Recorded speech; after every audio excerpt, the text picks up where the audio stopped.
High friends, welcome to my channel Sumi মায়ের রান্নাঘর। আজকের রেসিপি দারুণ স্বাদের মুচমুচে মোচার চপ। মোচার চপ বানানোর জন্য আমি একটা মিডিয়াম সাইজের মোচা নিয়েছি। এরপর এর উপরের লাল পাতার মতো অংশটা তুলে ফেলে দেবো। তারপর ভেতরে মোচার ফুলগুলো আমি নিয়ে নেব। তারপর দু হাতে তেল মাখিয়ে ফুলগুলোকে আমি বেছে নেব। এরকম শক্ত ডাটার মতো অংশটা ও আঁশের মতো অংশটা ফেলে দিয়ে ফুলগুলো বেছে নেব। সমস্ত ফুলগুলো বাছা হয়ে গেছে। এর ভেতরে নরম অংশটা আমি বটি দিয়ে ঝিরিঝিরি করে কেটে একটা পাত্রে জল নিয়েছি, তার মধ্যে নিয়ে নেব। তারপর ফুলগুলোকে আমি ঝিরিঝিরি কেটে ওই পাত্রের মধ্যে নিয়ে নেব। মোচার ফুলগুলোকে আমি আধ ঘন্টা মতো জলে ভিজিয়ে রাখবো। একটা মিডিয়াম সাইজের আলু খোসা ছাড়িয়ে কেটে সেদ্ধ করে রেখেছি।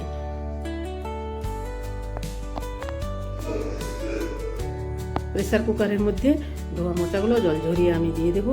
এরপর এতে 1 চামচ হলুদ গুঁড়ো, 1 চামচ নুন দিয়ে দেবো।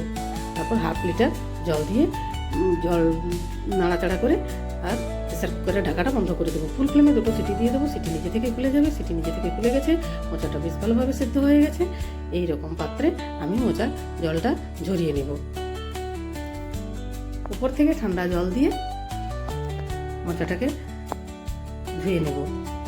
এতে যদি তেতো ভাব থাকে সেটাও চলে যাবে।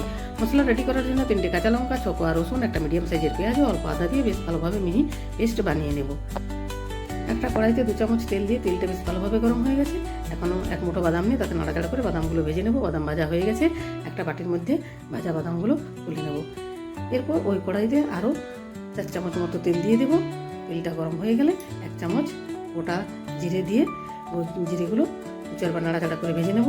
আগে থেকে রেডি করে রাখা মশলাটা আমি ওই তেলের মধ্যে দিয়ে ভালো করে ভেজে নেব। 2-4 নাড়াচাড়া করে এরকমভাবে কষিয়ে নেব। এরপর এতে 1 চামচ জিরে গুঁড়ো, 1 চামচ হলুদ গুঁড়ো, অল্প জল দিয়ে আমি মশলাটাকে বেশ ভালোভাবে কষিয়ে নেব। এরপর এতে 1 চামচ রেড চিলি পাউডার ও বাড়িতে বানানো ভাজা মশলা 2 চামচ দিয়ে মশলাটাকে 2-4 নাড়াচাড়া করে ভেজে নেব। মশলা ভাজা হয়ে গেছে। এখন সেদ্ধ করে রাখা মোচা দিয়ে 2-4 নাড়াচাড়া করবো। তারপর সেদ্ধ করে রাখা আলুটাকে হাত দিয়ে মেখে মোচার সাথে মিশিয়ে দেবো। এখন মোচা, আলু সিদ্ধ আর মশলা ভালোভাবে মাখিয়ে নেব। এরপর উপর থেকে ভাজা বাদাম ও কুচানো ধনেপাতা এর উপর ছড়িয়ে দেবো। আমার মশলার পুর রেডি। এখন একটা পাত্রে আমি 4 চামচ বেসন, 1 চামচ কর্নফ্লাওয়ার আর 1 চামচ চালের গুঁড়ো নিয়ে নেব। তাতে স্বাদ মতো নুন ও 1 চামচ গোলমরিচের গুঁড়ো দিয়ে দেবো। বিস্কুটের গুঁড়োর মধ্যে ওইভাবে একই রকম স্বাদ মতো নুন আর 1 চামচ গোলমরিচের গুঁড়ো দিয়ে হাত দিয়ে ভালোভাবে মাখিয়ে নেব। এবার ওই মিশ্রণটাতে আমি অল্প অল্প জল দিয়ে একটা পাতলা বেটার তৈরি করে নেব। ঠিক এইরকম একটা পাতলা বেটার তৈরি করব। এখন আমি মোচার চপগুলো এক এক করে গড়ে নেব। এইভাবে সমস্ত মোচার চপগুলো গড়া হয়ে গেছে।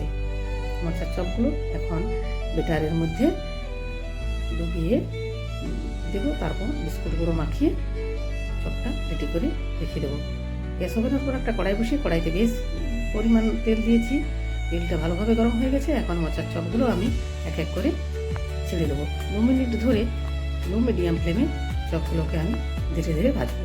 এইভাবে আমি এক এক করে সমস্ত মোচার চপগুলো ভেজে নেব।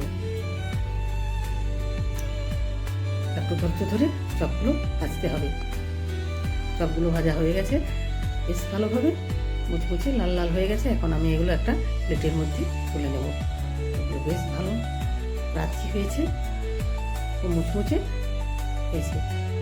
ভিডিওটি ভালো লাগলে অবশ্যই লাইক, কমেন্ট, শেয়ার এবং সাবস্ক্রাইব করুন।